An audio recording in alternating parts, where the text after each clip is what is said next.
Hello, everybody, and welcome back to the channel. Martino Puccio, Matt Santangelo, and a special guest, I think a returning one, Wayne Girard of Wayne and Rome YouTube channel. Twitter name is the same handle. We'll have that at the bottom most of the time. Champions League draw just happened, so if you see me or Santangelo in a sadder mood, I guess you could say, that's probably why. But we have a big match tomorrow. One of the bigger matches, or the first big match in Serie A, in my opinion, this season. Obviously, Roma off to a rough start, Wayne, and Milan off to a flying start within the first two matches. But first of all, how are the both of you? You go first, whoever. Good. Nervous about this game tomorrow. Milan's no slouch, so I'm ready for a little bit of pain.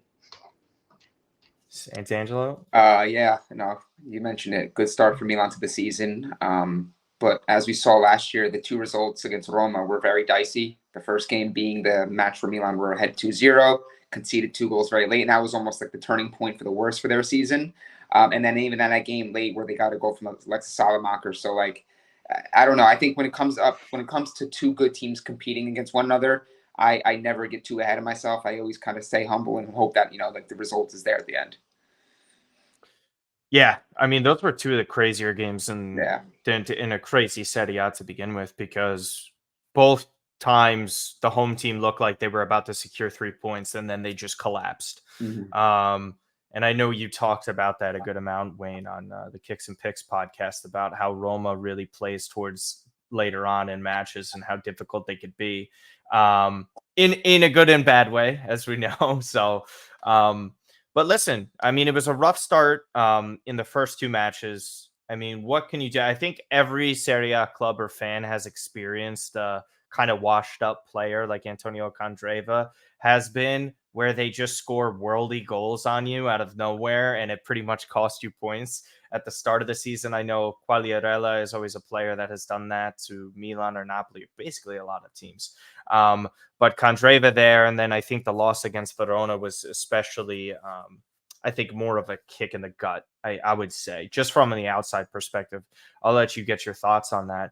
But just the overall first two matches, you don't have Mourinho there. Dybala already has some of his aches. You knew you weren't going to have Tammy to start. And Dika has yet to make a first start for Roma as well. What were your initial thoughts these first two matches? Because, again, not the best way to get this season started when it was already going to be difficult to make top four. I like the first game. I thought they played really good. I think it's, the XG has been really low on both matches against Roma. You got 0.14. And then I think that against Verona, it was just marginally higher, which is insane.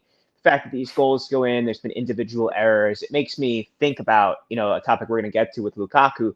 But at the same time, I feel that Roma has showed up on occasion. Not I shouldn't say on occasion. They've showed up for the better part for 70 minutes out of 90. I do see a good team. It's just the very start of it. So I'm not nervous. I do think that there are some holes which weren't filled, and that's inevitable right now given the financial condition. But overall, I feel good. I feel better than I did last season and the season before, I think. Matt, what were your initial thoughts of just Wayne's comments and then just the first two matches? I know it was difficult for both of us to watch the match against Verona because Milan was playing at the same time, but I watched the entire first match of theirs where they did play well. Hey, by the way, I started Belotti in fantasy that week, so I had him in Oshiman. But go ahead.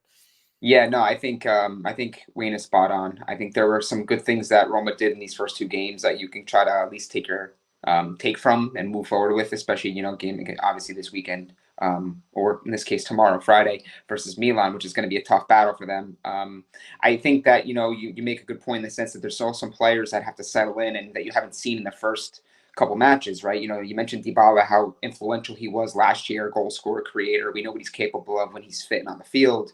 So naturally, there's going to be some sort of fall off from at least a goal production and creativity standpoint when you remove him from the equation. But I do think that there is something to be said about how Belotti seems like he's motivated. There was a lot of talk about, the fact that he didn't really score any goals last year.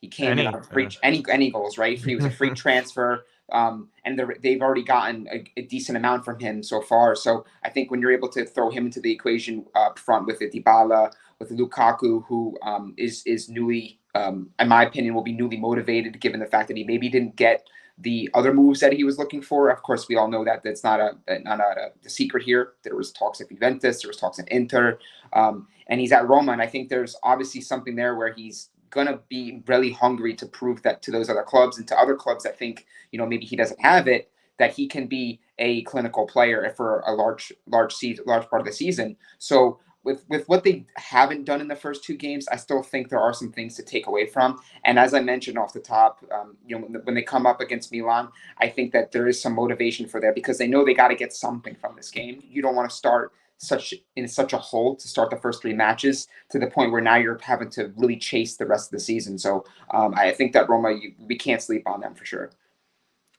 Yeah, and especially heading into the international break as well. Yeah. So this one's going to be at the Olimpico. I just think like this is kind of the perfect storm for Roma to get something heading into the break. And we'll get into why that might be, and that's the Lukaku signing. Wayne, you went live on your channel this morning, I believe, about this. We've seen all the figures come through, and I'm not talking about the figures in dollars. I'm talking about Roma fans tracking Lukaku's flight.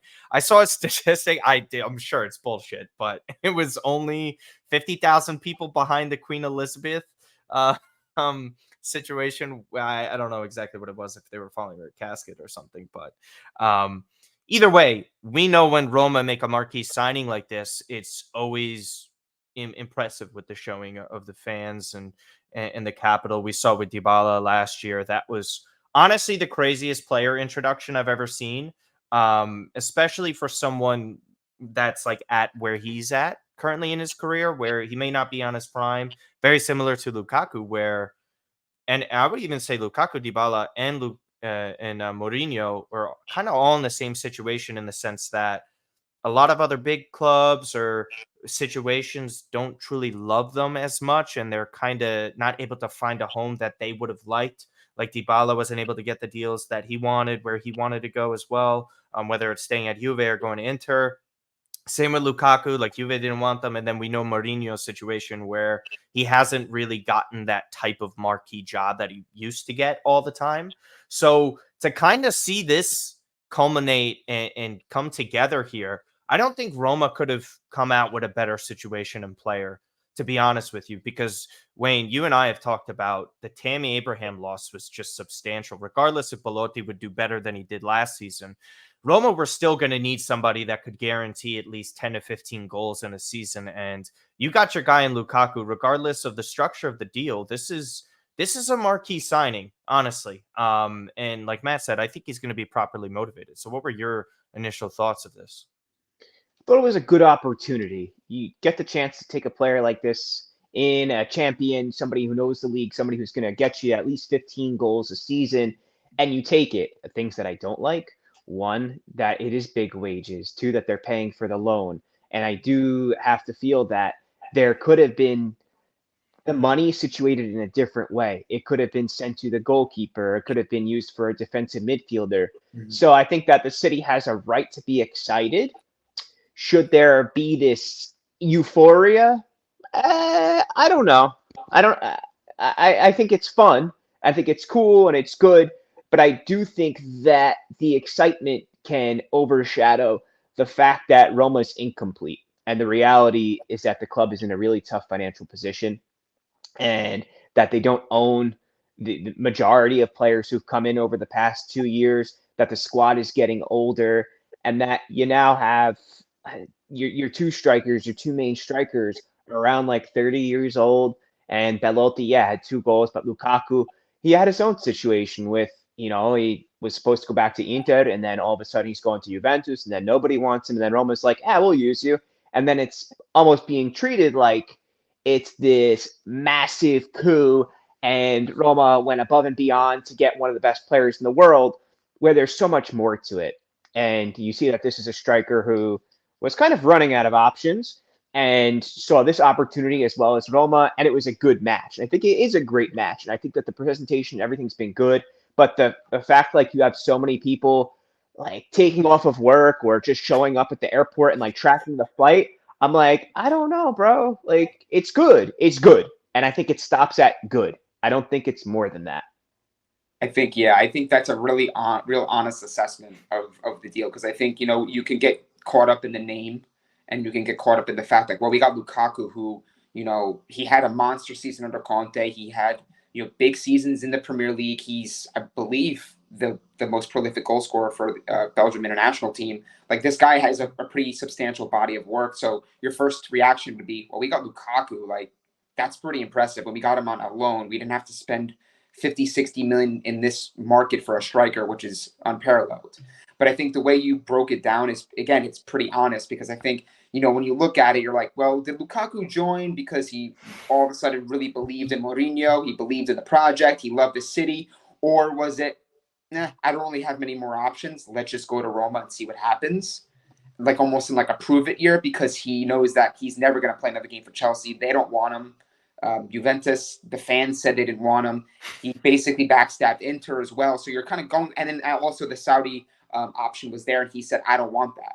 So I think the way you could kind of look at it there is like, are we a second option or like a third option here? And that's always going to feel some type of way. And you as a Roma fan, Wayne, like, I know, talking to you and seeing some of the other interactions from Roma fans on Twitter and social media, there's a lot of pride and proudness of being a Roma fan or from the city of Rome, where it's like you want to feel a little bit more like appreciated and welcome, in the sense that I want to be that one option that you want to go to. That's kind of how I observe it. And I think you're kind of bang on too with all the, all right, getting out of work and doing all these things. I'm like, it's not like Ibrahimovic, it's not Messi, it's not Ronaldo, it's not like this larger than life player. And I do still think too, real quick, Wayne, this is my last thing, is there were questions about like his character and like the locker room presence. Like, how is that going to go with a guy like Jose Mourinho? Now, obviously he has to sign off on a deal like this, but then those are the things that kind of play into your mind when you talk about the entire package, right? The wages, the fee, and of course, any potential character issues that might arise.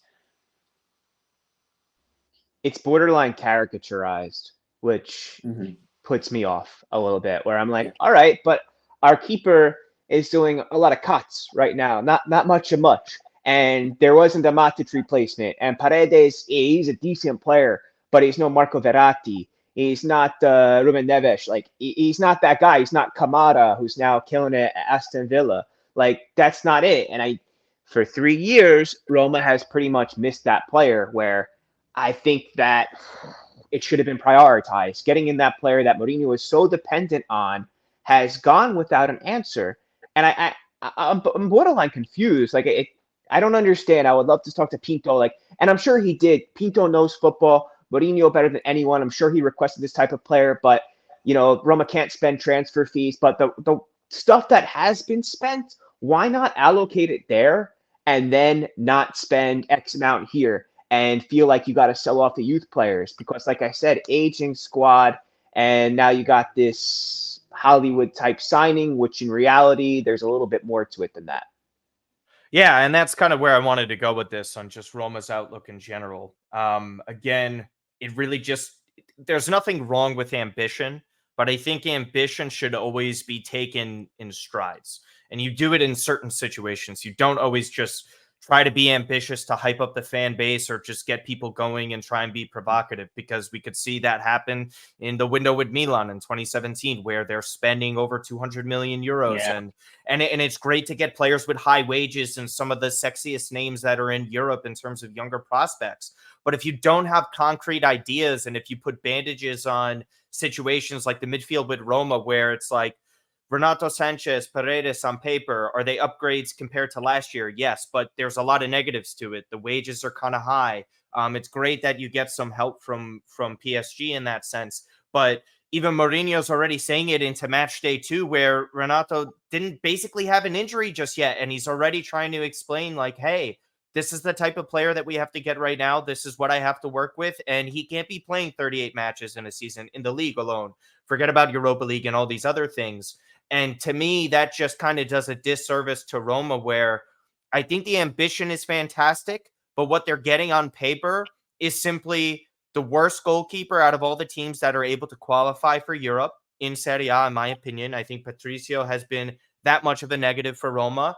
And then again, Wayne, we talk about it all the time via text message or voice notes or what it may be. But like, there's just a bunch of bandages here. There isn't a concrete plan. And then you could say the same thing for Spinazzola. God forbid something happens to him where his sale value starts to plummet and you might not be able to get something there. The same could go for Tammy as well, which Tammy is not Roma's fault. I mean, he got injured. You could only do what you can do with that situation. Mhm. But now Mourinho entering in the final year of his contract, I'm not overly convinced by Pinto. There is a scenario in which Roma misses European competition or just makes the Conference League or they get in Europa League again where they have all these wages, Mourinho's on his way out, and then you're kind of looking into next summer where it's like, okay, who wants to join this project? Who are we able to hire? Like, is a Italiano or Fiorentina better off staying there or coming to Roma? That's the kind of difficulty that I see because Roma used to do some of the best business in Italy for years. And the same thing, they were very much like Napoli in the sense that, you know, if they have to sell off a player, they might need to do that, but they're going to be sure as hell to get great replacements for that guy. And they were doing so well for so long. And I know Monkey came in and all that stuff kind of spiraled out of control. But what do you think needs to happen for Roma to kind of consistently make this play here where it's sustainable? Because now they're really just hoping on top four, which is it's kind of overly ambitious at this point because what I've seen from the top four competitive, maybe there's something where Juve slips up because they look great week one and then they look awful against Bologna. I guess my question is like, is this going to be a massive backfire if they don't make top four again? And would it look like a disaster this summer? It would look mediocre. And I think that the fans would just kind of be, whatever, another whatever season. But then hopefully FFP relaxes going into next summer. There's not the same type of penalties. And then maybe you could see the funds diversified a little bit more. What I would have done, and as I speak to two New Jersey Devils fans, is you're probably going to laugh, but the New York Rangers 4 or 5 years ago went through a rebuild. They're very honest with their fans. Management said, we are going to sell our best guys because we need to restart. Because what we don't want is the next 7 to 10 years that we're going to be mediocre and that we're going to finish just outside or maybe inside the playoffs, 7th, 8th seed. Like that's whatever. No, we want to take this time now, rebuild, and in 5 years from now, you're going to see the end product. And if I were Pinto, that's what I would have done. I would have based it around the youth who are exceptional. We see Roma as Primavera stars now sprinkled throughout the league, whether it's at Atalanta, at Napoli, at Milan, or at Inter now even too. So why isn't there a G team? Why isn't there a Serie G team that had to get done? That these players needed to be fostered, nurtured in a certain way under a certain playing style. And now, if you had done that, okay, you would have seen the rewards. And I think as a fan, that's what frustrates me the most is just this wave of, okay, maybe this year it'll work out. Maybe it'll work out. No, let's establish a plan. Let's be honest with ourselves and honest with our fans. And I think that's the best you could ever do as ownership, as a sporting director, and as your manager.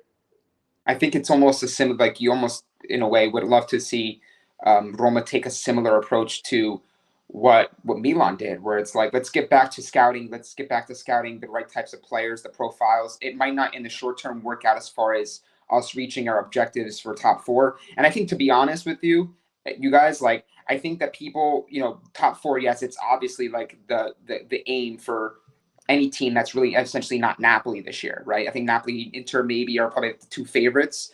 Although, again, I know me, Martino said that maybe Milan are feeling Scudetto vibes. I don't know. It's still too early. But I think ultimately, like, the league has gotten so deep where it's like, would it surprise anybody to see Atalanta just get into third or fourth? It wouldn't. And I think that we, when you talk about the past Roma teams that were assembled quite well, and you had the Rajas in there, and you had some of the other difference makers they had in those teams, where they were title contenders for large parts of previous seasons, the league, in my opinion, wasn't as deep, right? Like Milan and Inter were falling on harder times. Atalanta weren't this team that they are now. Fiorentina were a team that was kind of mid to lower half of the table. Looked like bankruptcy was on the way. Yeah. So I think that people also have to understand that it's hard to get top four. This is in the eyes of many around Europe, the the deepest Serie A has been, and that Serie A has the most competitive league amongst the top 5, which is, it goes to show you how far the league has come, despite all the issues with the finances not being there, the TV rights deals, the stadium issues. We all know that. But as far as the brand on the field and the competition aspect from some of the top teams, it's never been as competitive as it is now. So I think if Roma were to finish, if me just giving my perspective on like where I think Roma could fit and what ultimately would be a good, feasible aim for them this year, if they finish in the Europa League spot, given the fact that Tammy out, they really can't spend the way they want to. I mean, look at the deals they've made have been sort of like on the low end with high upside potential. Renato Paredes, not a large amount of money as far as transfer fees, if any at all. So they're kind of trying to play that game and see if they can assemble a team that for the short term gets them to where they need to be. They get a little bit more relief, as Wayne just alluded to, a financial fair play, and they're maybe in the conversation towards the back end of the season where maybe they can make a little push towards top 4. If they can get top 6, maybe a 5th or 6th spot, I think that would be a pretty decent season for Roma, all things considered, in my view. But I don't know how you guys feel. I was just going to say, I think a lot of this strategy, and I'm not blaming him, but I think when you sign a manager like Mourinho, expectations immediately go through the roof. Yeah. And I think that's where you see it reflected in his expectations, the way they approach certain matches, the way they approach the transfer market, certain fans' expectations. There's Roma fans are just the best. They're either like my uncle and Nono, where they're just constantly pessimistic, or there's some that are on the optimistic side of things and trying to look at the brighter side. I think Mourinho's been a success at Roma simply because he won a trophy there. He got to another final the year after. Making top 4, as Matt mentioned, it was always going to be difficult. And just expecting that to turn around when there's so many other clubs doing good business, it kind of just, it happens when you have Mourinho there, and it's one of the greatest managers of all time. And, I mean, listen, you want to make top 4, you want to make Champions League, because that was becoming a common theme for Roma for a while. They were one of the better, besides Juve, obviously, they were the best performing Champions League side in Italy for nearly half a decade or so. So the fact that it kind of just has gone back to this, I personally, I keep saying this, you have to hire Ricky Masada as soon as possible, because I think it's a mistake if you don't eventually bring that guy back, because I don't think there's a better match in general for club and someone who's been in the situation with rebuilding Milan and knows what it takes. And in certain areas, you could say there's less pressure on the global scale with Roma compared to Milan, but on a local scale, like, good luck. I mean, it's going to be a disaster. The pressure at Roma is just insane, anyways. But do you feel like Mourinho adds to that pressure in general of expectations? And there's nothing wrong with that. Expectations are great. It raises everybody around you. But do you think Roma have somewhat maybe fallen victim to that? I do. I think you can't be the second most or most winning after Ancelotti, or even ahead of Ancelotti now, winning manager of European football of all time, and that doesn't carry with you. That's natural that it does. But I think that looking back, it has been a success. Yeah. Conference League, win it. Europa League, should have won it. An individual error. Penalty kick that wasn't called. Goes to PKs. Bad luck. That was Roma's in the bag. So that really was such a disappointing result. But under that, Mourinho did coach them to perfection. He got them there. He made the team really come together. So there's got to be nothing but respect for him there. And just the whole debacle with Juventus last season with, now they have this amount of points, now they have that amount of points, and being able to, or not being able to, change your starting formation based upon how the league table actually looked was such a disservice to the rest of the club.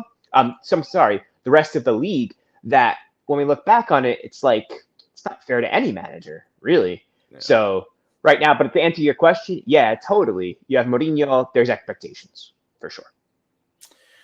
Yeah, so we'll see how Roma does. But as far as expectations, to speak on Milan a little bit, and Wayne, if you need your 5 minutes, no problem. We could have Ramble Tangelo here carry us.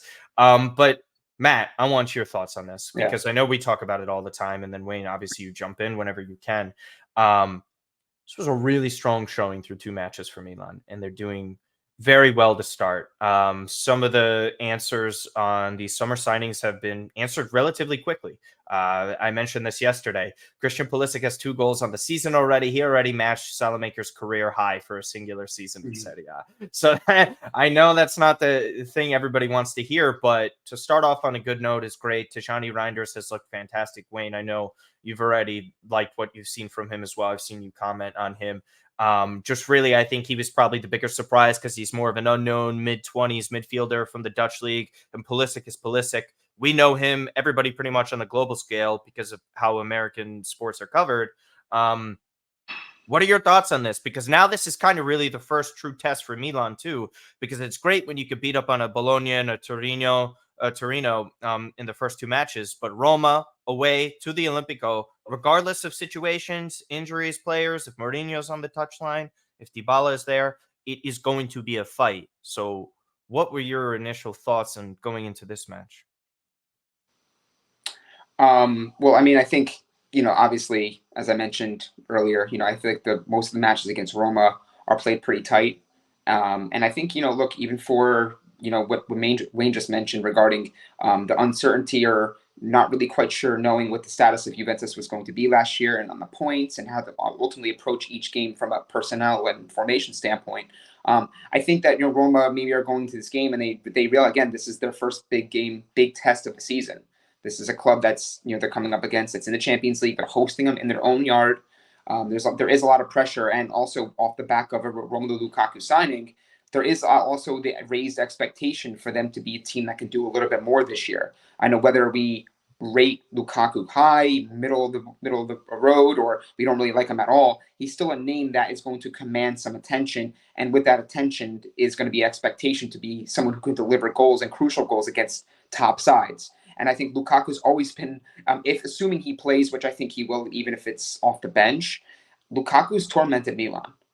Like, he has a really good record against Milan dating back to him, a couple of years ago in Inter's title-winning season. And obviously last year where he didn't quite have it physically, fit-wise, he wasn't there.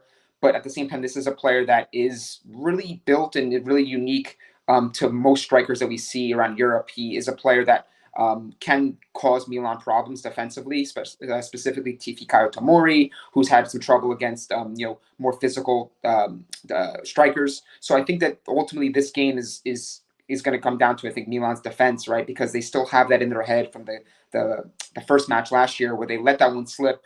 They have to be defensively sharp.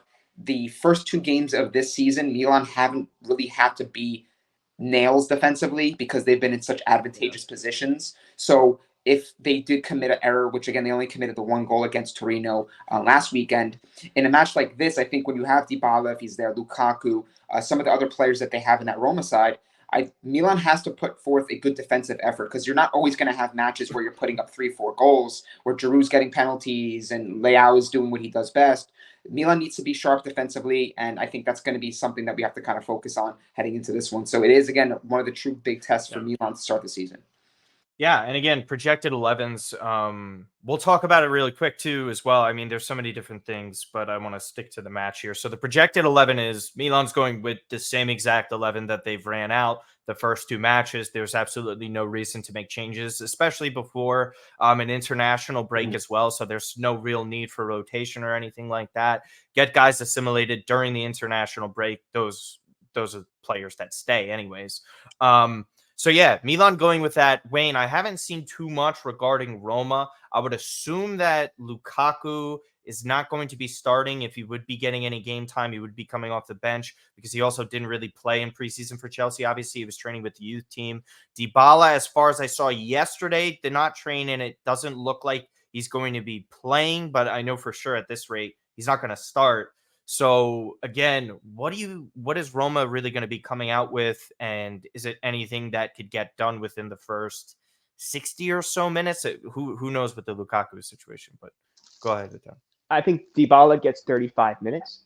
Roma approached this 3-5-2. Aouar starts in the middle. Pellegrini comes off the bench because of injuries right now, or just fatigue. He's had muscle fatigue. And on top of that, I think you will see Belotti, El Shaarawy. That will be your 2 strikers. Not so much of like the inside forward the way Dybala would play. I think you'll see El Shaarawy run a little bit more to the outside left. I like the way that he plays there. He'll be looking for the looping ball over the top, as will Belotti. I think you will see the midfield look to counter for sure and play the big ball. Those are the things you can expect. Now, my question is how the defensive line is going to approach Milan, if they're going to sit even deeper than usual, or if they'll start to take a little bit more space. Now, if Milan score early on, how does Roma's defense react? Do they react the same way that they did against Verona, where they started to play high up? Or do they stick to their guns and their way that they know how, their bread and butter, so to speak? So I think that's probably more the case. I can't imagine a scenario where even if Roma go down, do they start to play a different type of way? Does that defense push up? I don't see it. I think you will see a steady back line no matter how that goes, just because Milan are so dangerous with that front three. There's so much speed that they're going to get behind Llorente, Smalling, Mancini for sure. It's just the reality of how good Milan's attack is right now. Well, yeah, and that was my question to you, Matt, if you want to answer this, because I'm really curious as to your thoughts on this. So, like, kind of, I guess everybody looks retrospectively, and when they think and talk about Milan, they kind of just approach it with last year's attack. Mm-hmm. This is kind of the real question here, and what Wayne was alluding to. How do they approach? How do they play against a top side like this away? Is that something they come out firing? Because they seemed a lot more patient with a lower block. So if, to Wayne's point, Roma want to come out and sit back, how do you see Milan handling that within the opening, I don't know, 20 minutes or so? Well, I think that Milan are not going to really show anything different that they haven't in the first two games. I think they've pretty much shown the type of team they want to be, because now they have the personnel to do it. So, if it's the same lineup they tried out there, where it's Leao and Pulisic as the wingers, with Giroud as the striker up top, and in that midfield three of Krunic, Loftus-Cheek, and Reinders, I think you're going to see pretty much more or less the same type of approach we've seen the first two match days. But speaking more so on the Roma side, I think there's really two ways I can see Mourinho going here, based on the timing of this game, based on how the first two matches have went for them, but also due to the point of that it is the international break coming up. With Roma being at home and with them needing a result, I could see this being one of the classic Mourinho type games where they take it a little bit more cautious, try to be in that defensive shell, keep the game in front of them, don't let guys like Leao and Pulisic run rampant like they did in the first two games, and just go out there and try to play to get a result that is worthy, and that's like, okay, we can take something from this. Let's go into international break. Let's get Lukaku integrated. Let's get some of our guys back healthy, and then we have another couple weeks under our belt of training with the squad. And now we can kind of see how we can hit the ground running off the break. Or do they try to make a statement at home and saying, hey, we've been kicked in the teeth these first two match days. We need a result here. If we're able to do this over Milan, let's go for it. I don't know, based on the personnel that they have or could run out there, that they can maybe look to play that way. I know maybe Wayne could speak more to that, or kind of touch on that more than I can, because that's why we have him on as our Roma guy. But I think that ultimately I see this being more of the way that Mourinho's kind of designed to play his game, and that he's going to try to ultimately keep that game in front of him, play defensively, and see if he can get one of those like 1-1 draws where it's something positive after a rocky start that he can take with the guys going forward. Makes sense. I see a similar approach as to what Matt's saying, is that he's not going to go balls to the wall. I think he's going to play it safe. Mourinho's going to bunker down, try to hit on the counter. Issue that being Milan's defense is no slouch. I wouldn't call them slow. So let's see how that works. Is it going to be confusion as you have two, how do you say? Yeah, center forwards. You have two center forwards. I want to say tall, muscular strikers being able to hold their own. There's that as well, and those aren't two players who are going to really test a quick back line. So there's an irony in that. If they're not going to test a back line with speed, that means the team has to come up. That means they have to move up. And if you move up as a unit, well, then you leave space. And Milan with space is a dangerous side, whether it's Musa, who I see ripping through the center midfield, or it's Pulisic making a diagonal run from right to left and popping in where no one sees him. This is a dangerous side. And that was kind of what I was talking about before, and how they approach it. This is Rafael Leao with a lot more freedom than he's ever had at Milan. And that's, honestly, like I said at the start of the season, good luck with trying to stop that. I do agree with you guys on how Mourinho is going to approach this. He still had the 4-match club competition ban. So this, I believe this would be the third because of obviously Roma playing their first 2 matches. So either way, Mourinho giving that advice throughout the entire thing. And what Wayne is basically saying with players available for X amount of minutes, whether it's Pellegrini, whether it's Dybala and then Lukaku, if they're able to come off the bench, you try and see them keeping it close for the majority of that match. And then you say, okay, here we take our chances, because Roma still, regardless, I believe even the year that Milan won the Scudetto, and I know there were claims for a penalty when El Shaarawy scored in stoppage time. I believe it was 2-1 when we were at the Olimpico.